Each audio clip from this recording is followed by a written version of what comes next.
Oh, we were thrilled to have the premiere here. We're so excited. We shot the film in New York. We're all from New York. Morris is, I am, Rosario is, my cousin Brian, whoever wrote the script is. We're all from New York, and we love this place. So we were just more than thrilled to know that we were going to be premiering in our hometown.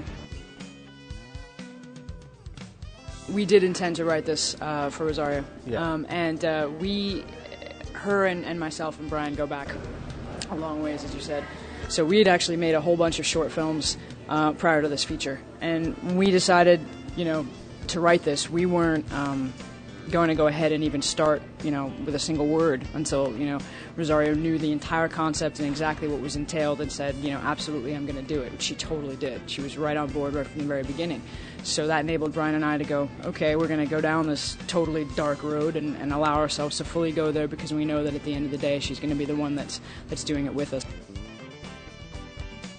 I think I have the benefit of having started off with a film like Kids. The benefit of never having wanted to be an actor in the first place, so I have a kind of more innocent approach to filmmaking and the idea of how to navigate through the industry than I think some people do who have a particular agenda they want to satisfy, and then I started off with Larry Clark and Harmony Korine and Kids, and a really important, powerful film at the sort of like tipping point of independent film, and it really set the bar. And Spike Lee saw that and cast me in his film, and because of that, I decided just to continue being an actor. And my grandmother stuck me in Lee Strasberg Institute and was like, well, if you're going to do this, you got to be serious about it. And that's how I met Talia.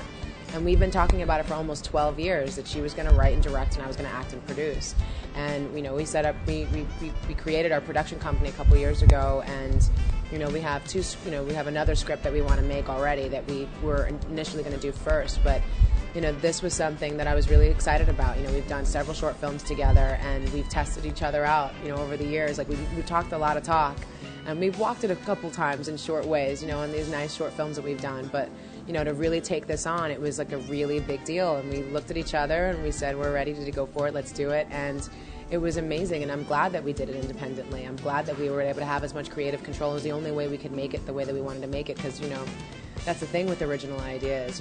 Sometimes you don't get people to believe in them. Like, if someone tries to make a movie like this after us, like, it might be a little bit easier because they can see it.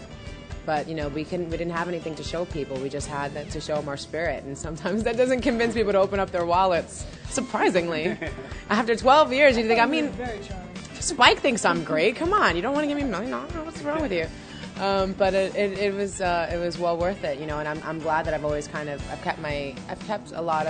I've done a lot of work consistently, I think, over the years in the independent markets. I think it's a great place to be, especially as an actor, to kind of work with new directors and new approaches and new styles, new technologies, going into DV, and there's just different stories out there to tell. The world's changing around us, so everything's evolving, and that's usually where they're taking the risks, and I'm a risk taker, so I'm really glad to introduce our new writer, director, producer extraordinaire with her first film, Descent, to be a part of that. I worked with some really great directors over the years, and I'm really proud to say I've consistently worked with this one, and hope to continue doing so.